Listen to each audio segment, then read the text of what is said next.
Hello there. Are you all in your jammies? Because it's Pajama Storytime at Wood Library. Are we ready to go, Bear? He says yes. Remember, you can add some comments as we're going along. I may or may not be able to say hi, but I will respond back to you. So let's get going. Our first book is called A Friend Like You. It's written by Andrea Schomberg and Barbara Rotchen, and it's published by Tiger Tales. I see Kara's there. Does that mean that Reed and Leah are too? I'll wave to you. Once more, autumn had come. Squirrel had been very busy dashing up and down the trees, and everywhere he had buried nuts for the cold winter months. And when he was finished, well, he sat down to rest. Ah, he sighed happily, all set for winter. Suddenly, a bird flew down and landed next to him. "Where did you come from?" asked Squirrel. "Oh, a long way from here," said the bird, "and now I'm tired." "Well, have a nut," said Squirrel. "Thank you very much," replied the bird, "but actually, I only eat worms." "Well, why not try a nut for a change?" said Squirrel. Said Bird, "I might give it a try." And he tasted the nut carefully. And then he fluffed his feathers and hopped from foot to foot. "Well, what do you know?" he chirped. "Who would have thought? Nuts are delicious." "Would you like to come climbing?" asked Squirrel. "I'll show you my favorite tree." Actually, I can't really climb," said Bird. "But you can fly, can't you?" said Squirrel. "Oh, yes, I can," replied Bird. So Squirrel darted to the highest treetop, and Bird flew with him high, high up. Squirrel turned somersaults while the bird sat in the top branch of the tree. He sang so sweetly that Squirrel had happy goosebumps all over his back.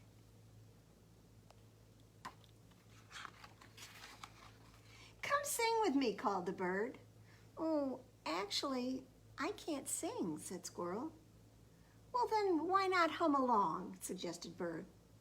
"Well," said Squirrel, "I might give it a try." So Bird sang and Squirrel hummed along, bouncing on the branch with joy.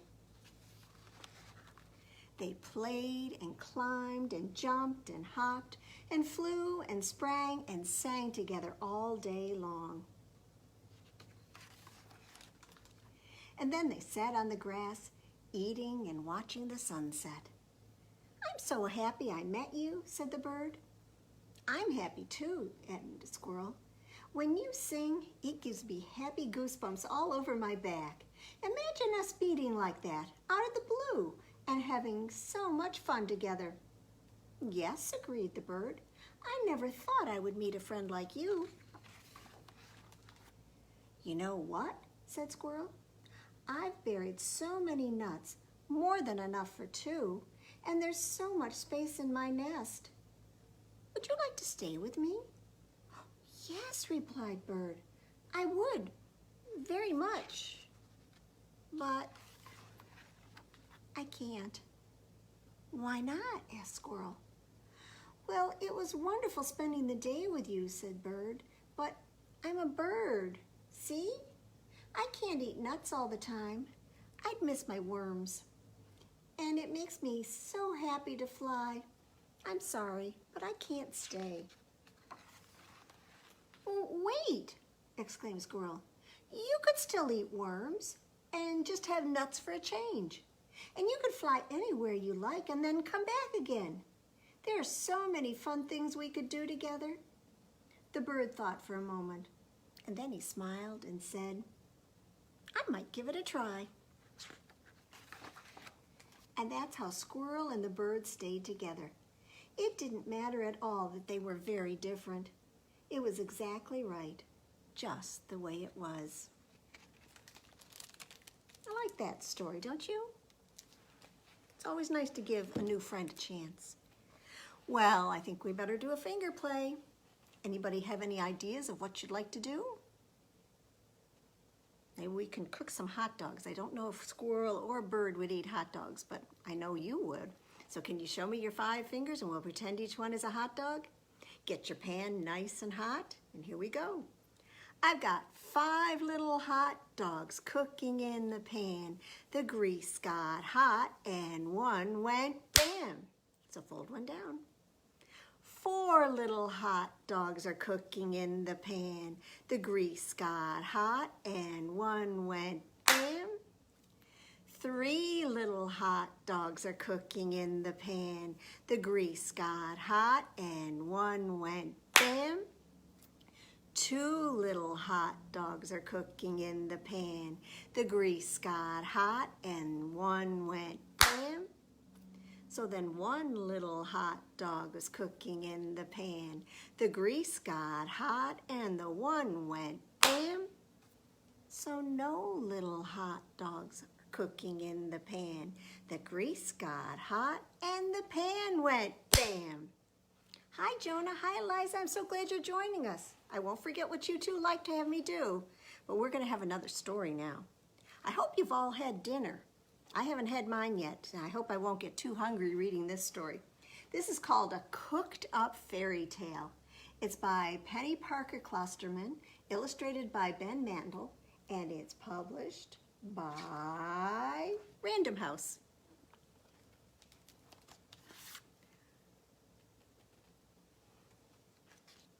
Look who's in the cookie jar. I don't know if I'd want to eat him.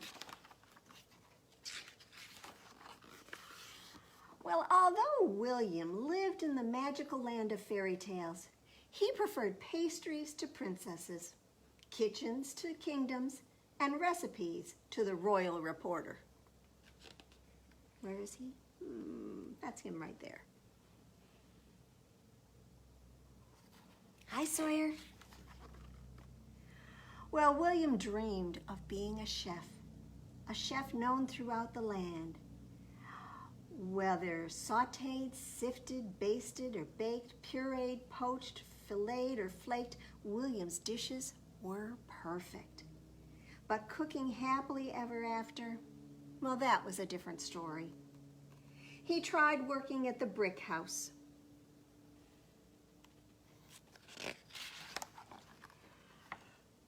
But the menu was too dangerous. Pot of wolf stew called for bringing water to a boil, stirring in 3 cups of peas, 3 cups of carrots, 3 cups of potatoes, and 1 big bad wolf. He tried serving up porridge at the 3 Bears Bistro, but folks were very persnickety. Some said, too cold, and some said, too hot. He baked for gingerbread on the go, but that hadn't ended well either, because all the gingerbread got up and went. William decided he better cook from home, but his pantry was almost bare. So he emptied the last few coins from his cookie jar and headed to the market. But on his way, a box fell off of a delivery truck. It was addressed to Judy, chief of the fairy tale headquarters, and it was labeled fairy tale food. Must deliver for bedtime. What's this? Asked William. Fairy tale food? Oh, it must be splendid. But it was only raw apples, beans, and a pumpkin. This isn't splendid, said William. Clearly, fairy tale headquarters serves, well, they need a good chef to spice things up before the bedtime delivery. So he took the apples, the beans, and the pumpkin, and he sliced and diced and chopped and topped and stirred and whirred, and then he packed up his delectable creations and followed the signs to fairy tale headquarters. Judy, I need apples, said a witch. And I need beans, said a boy. And we need the pumpkin, Judy. The pumpkin, said 3 mice. Oh, where can that delivery be? Asked Judy, who was in a stew. That meant she was rather upset. I believe I can help, said William. May I present baked apples with caramel drizzle, bean soup with smoked ham, and pumpkin pie with cream and candied pecans. What? Who? What? Stammered Judy. I need shiny apples and raw beans and a whole pumpkin. Don't you know anything about fairy tales? Oh, I'm sorry, said William. I read cookbooks, not fairy tales.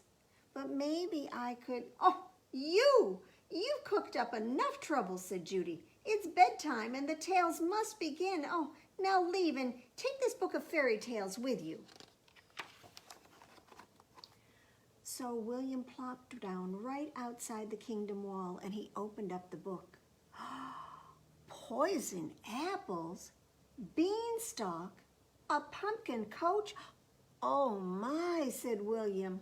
Fairy tales really do have their own ingredients. So he rushed back to find Judy. Did I spoil the apple story? He blurted out. Snow White? Well, actually, Judy said, actually she loved your baked apples and she ate every one. And she was so stuffed that she fell into a deep sleep. And of course, this caused quite a stir with those 7 dwarfs. But, it was just then that a passing prince came by and gave her a kiss. So, happily ever after. Jack and the Beanstalk? He asked. Oh, the giant said something like fee, fi, fo, fum. I smell soup and I want some, said Judy. And Jack, well, Jack was in a pickle, but he drove a hard bargain and he traded the pot of soup for the giant's castle up in the clouds. And you know what? Another happily ever after. Oh, such a relief, said William. But what about the pumpkin? Oh, Cinderella? Well, that story's still unfolding. We'll find out together. Oh, here comes Cinderella. Is she riding in the pumpkin? It looks like she's riding in the pumpkin pie. Oh no, said William. This is a recipe for disaster.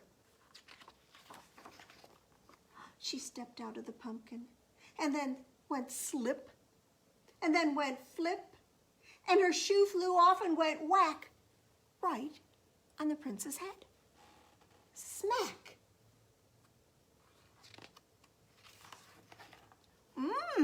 Scrumptious, said the prince. Simply delicious.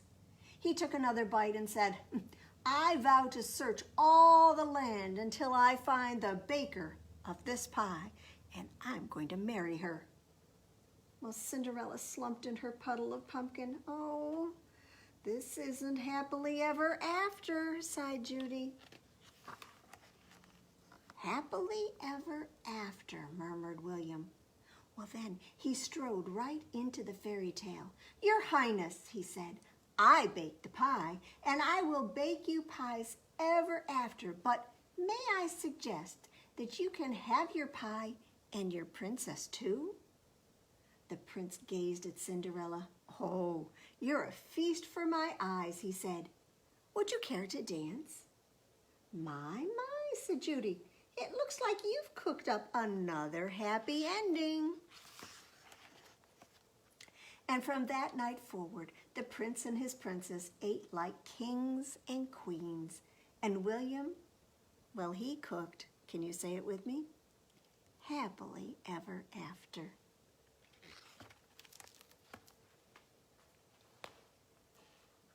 All right. Well, shall we do a finger play? We already did one about something to eat, so should we make Alexa happy and get our bubble gum ready? Can you reach in your pocket? And if you don't have a pocket, remember, just pretend you do. Pull out your piece of pretend bubble gum. If it has a wrapper on it, you don't want to eat that, so unwrap it and throw your wrapper in the trash. Let's see, our trash can's over my shoulder this time.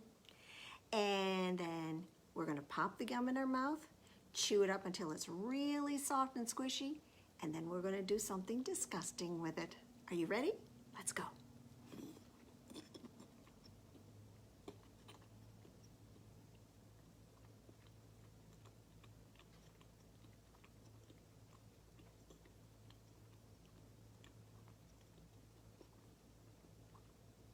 Do you think it's ready? Put your hand out. 1, 2, 3. Spit it right in your hand. Oh, isn't that disgusting? And clap your other hand on top, and now your hands are stuck together with what? Sticky, sticky bubble gum. Here we go. Sticky, sticky bubble gum, sticky, sticky bubble gum, sticky, sticky bubble gum, stick it on your cheek. Now the only way we can get it off is with that magic word, unstick. Ready? Unstick. Sticky, sticky bubble gum, sticky, sticky bubble gum, sticky, sticky bubble gum, stick it on your arm. Unstick. Sticky, sticky bubble gum, sticky, sticky bubble gum, sticky, sticky bubble gum, stick it on your chin. Unstick. Sticky, sticky bubble gum, sticky, sticky bubble gum, sticky, sticky bubble gum, stick it on your knee. Unstick. Sticky, sticky bubble gum, sticky, sticky bubble gum, sticky, sticky bubble gum, stick it on your nose. Unstick. Sticky, sticky bubble gum, sticky, sticky bubble gum, sticky, sticky bubble gum, stick it on your back. Unstick. Sticky, sticky bubble gum, sticky, sticky bubble gum, sticky, sticky bubble gum. You know what's coming, right? Stick it on Mom or Dad or Grandma or Grandpa. I'll wait. Unstick. Sticky, sticky bubble gum, sticky, sticky bubble gum, sticky, sticky bubble gum, stick it on your toe. Unstick. Sticky, sticky bubble gum, sticky, sticky bubble gum, sticky, sticky bubble gum. Time to throw it in the trash. Choo.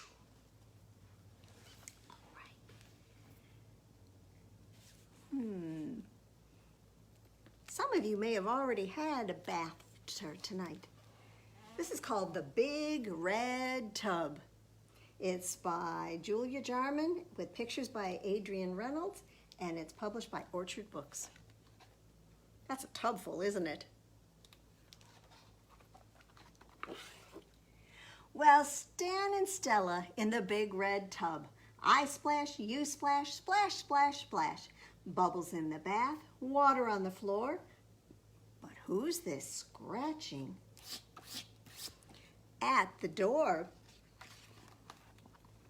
Hi there, kids. Can I come for a swim? Course you can, dog. Just dive right in. So dog dives in, front feet first. Suds rise up and bubbles burst. Dog, Stan and Stella in the big red tub. I splash, you splash, splash, splash, splash. Bubbles in the bath, water on the floor. But who's this roaring at the door? Who roars? What animal roars? Hi there, kids. Can I have a wash? Leap in, lion, slish and slosh. So lion leaps in and starts to scrub. Suds rise high, rub-a-dub-dub. Lion, dog, Stan and Stella in the tub. I splash, you splash, splash, splash, splash. Bubbles froth, waters rise, flip, flop, flap. Who's that? Stan cries. Hello, kids, can I come for a paddle? Course you can, duck, dibble and dabble. Duck dibble dabbles at a quacking pace.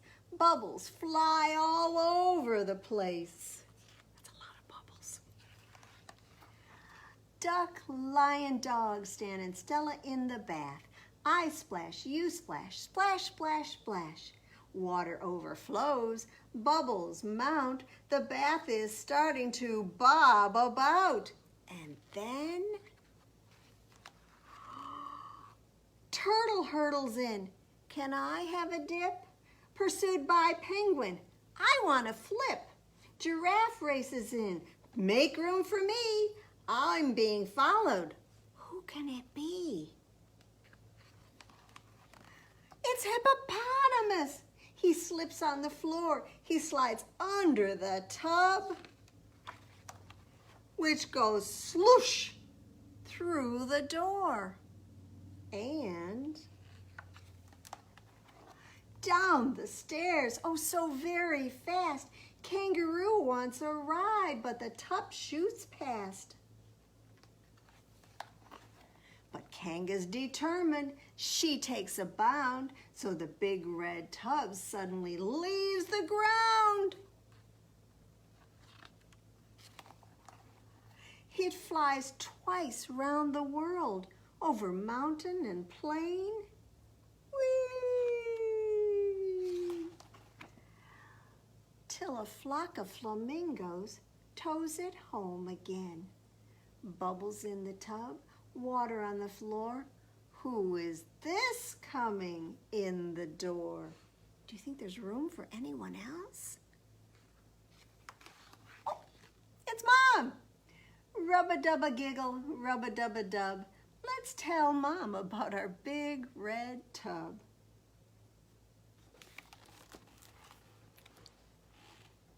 All right, well, let's see here.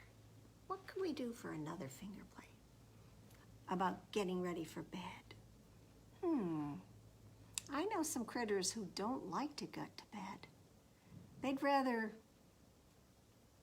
jump on it. So get your 5 monkeys ready and get your bed ready. This looks a lot like cooking hot dogs, doesn't it? Same motions, but 5 little hot dogs were, not hot dogs, 5 little monkeys were jumping on the bed. When one fell off, oh, he bumped his head. And his mama called the doctor, and the doctor said, no more monkeys jumping on the bed. So 4 little monkeys are jumping on the bed. One fell off and bumped his head. So Mama called the doctor, and the doctor said, no more monkeys jumping on the bed.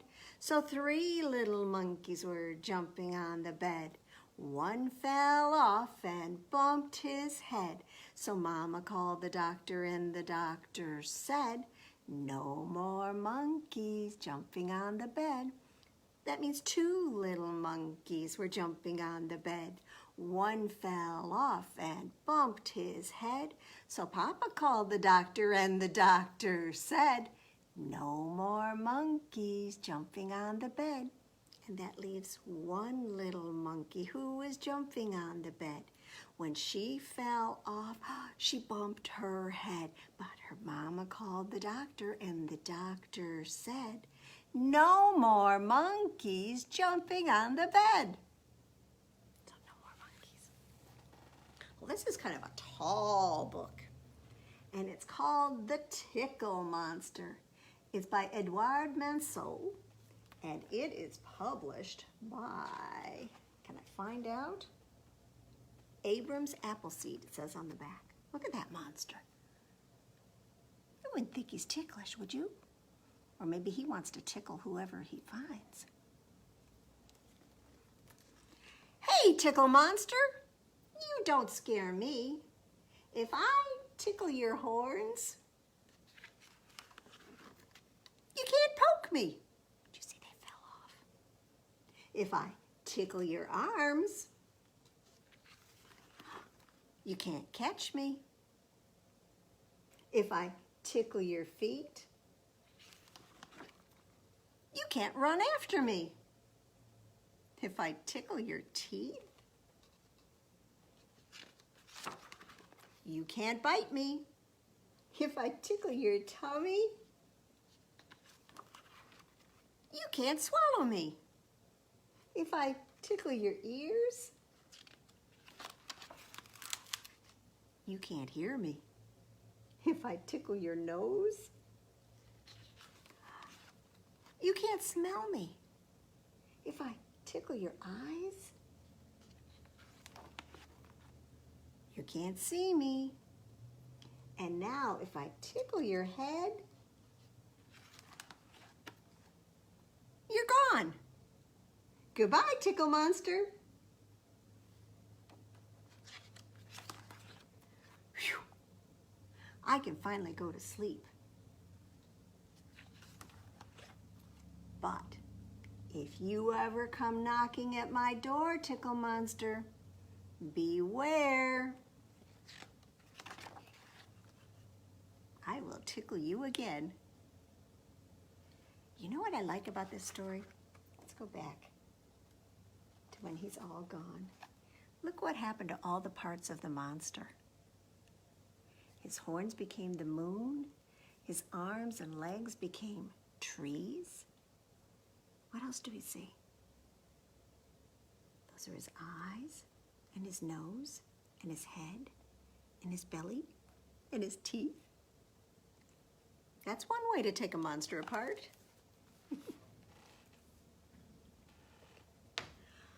Well, the grand old Duke of York, he had 10,000 men.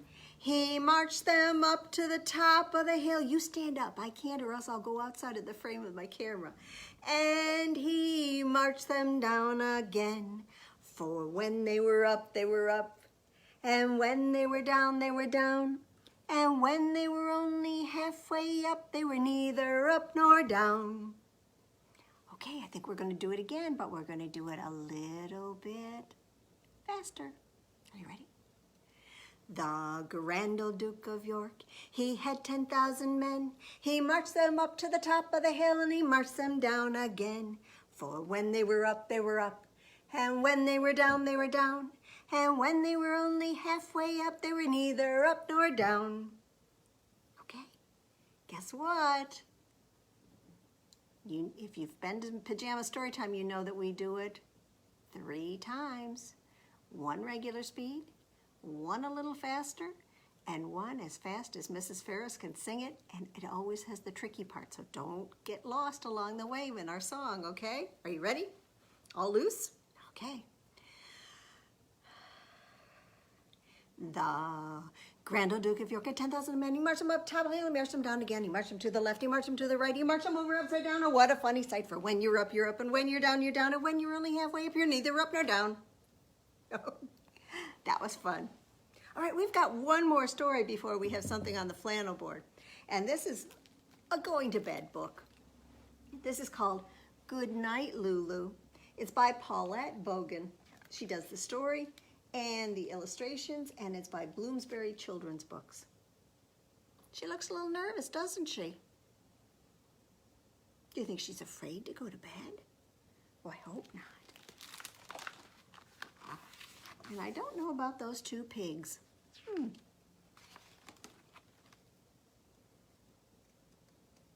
you think those are her friends? They look like they're playing. Lulu climbed into her bed. Her mama tucked her in, fluffed her hay, and pecked her on the head. Gently, of course. Good night, my little chickadee, said Mama. Good night, my mama, said Lulu. Did you see who's peeking in the window? Her friends. And as Mama Chicken turned out the light, Lulu called out, "What if a big brown bear comes in while I'm sleeping?" "Oh, sweetie," said her mama, "there are no bears here." "But what if there is a bear?" asked Lulu.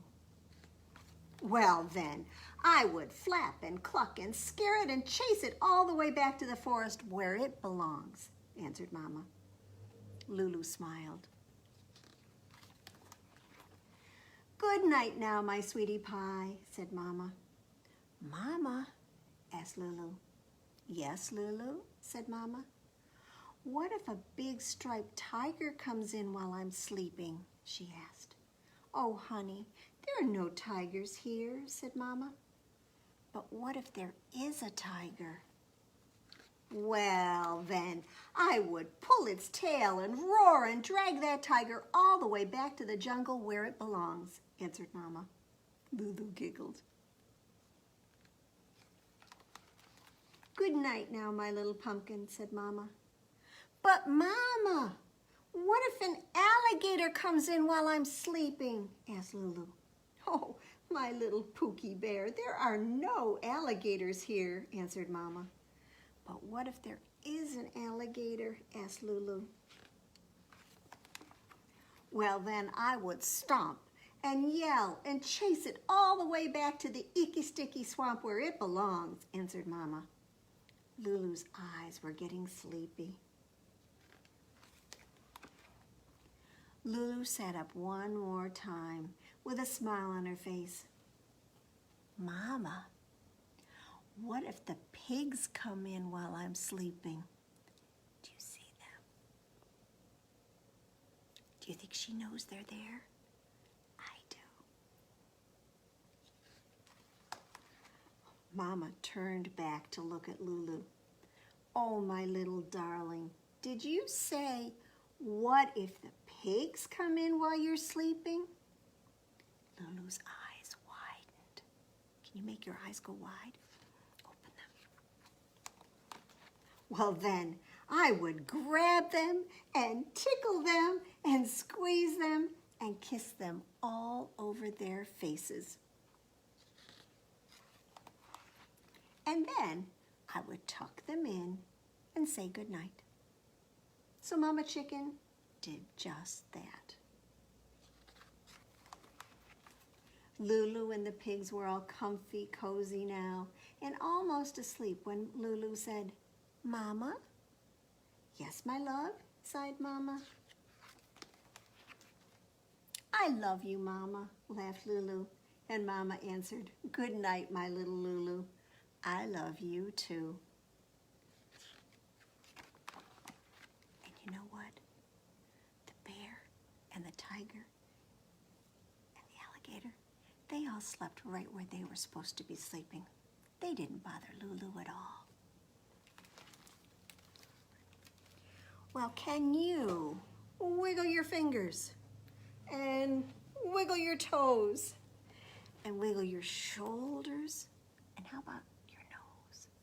Can you wiggle your elbows and tap your knees and stretch your arms up? And get ready, please, for our flannel board. We're going to have a birthday story. And it's all about this young man. His name is Tommy Trout.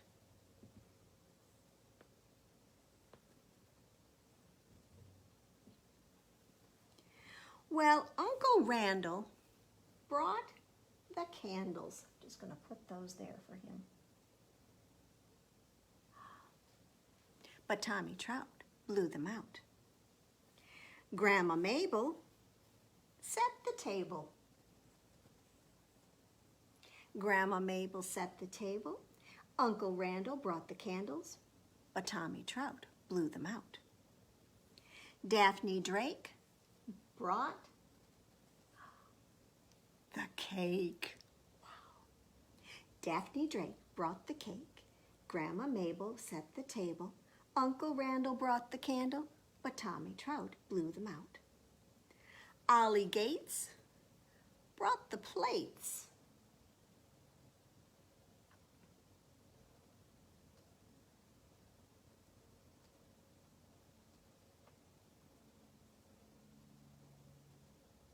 Get up there, plates. Looks like there's going to be one for everybody. Ollie Gates brought the plates. Daphne Drake brought the cake. Grandma Mabel set the table. Uncle Randall brought the candle, but Tommy Trout blew them out. Auntie Cat brought the hats.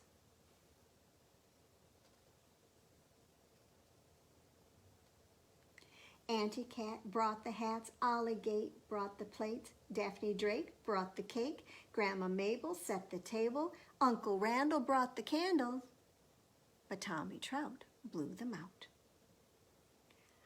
Uncle Lou played the kazoo.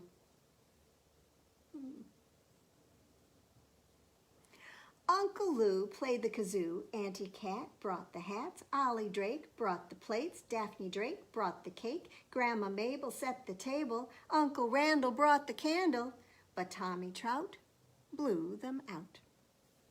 So, shall we light the candles? Here goes. Let's put them up on the cake here. Let's see how old Tommy is. We've got 1, 2, 3, 4, 5. So let's light them. Here we go.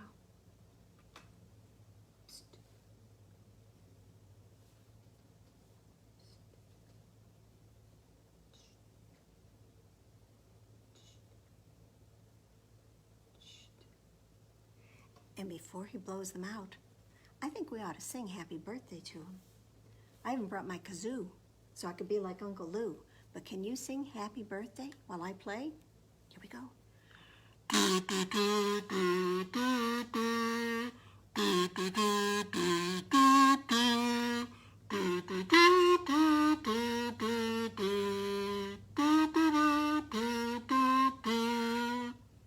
And maybe you can help him blow. 1, 2, 3. Thanks for making his birthday extra special.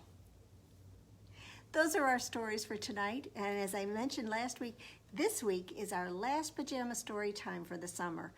We're going to take a bit of a break, and I'm pretty sure we're going to start doing a bedtime story program during the school year. So keep a watch on our Facebook page or our website for some program announcements. Once again, I'd love to have any comments that you might have about this program or any other programs we've had this summer, what you'd like to see us doing in the fall, because we're just starting to do our planning. We're going to have to be doing them again like we are now virtually, but I'd love to be able to do something that you'll enjoy. So thanks for tuning in. We'll see you another time, and have a great rest of your summer. Bye-bye.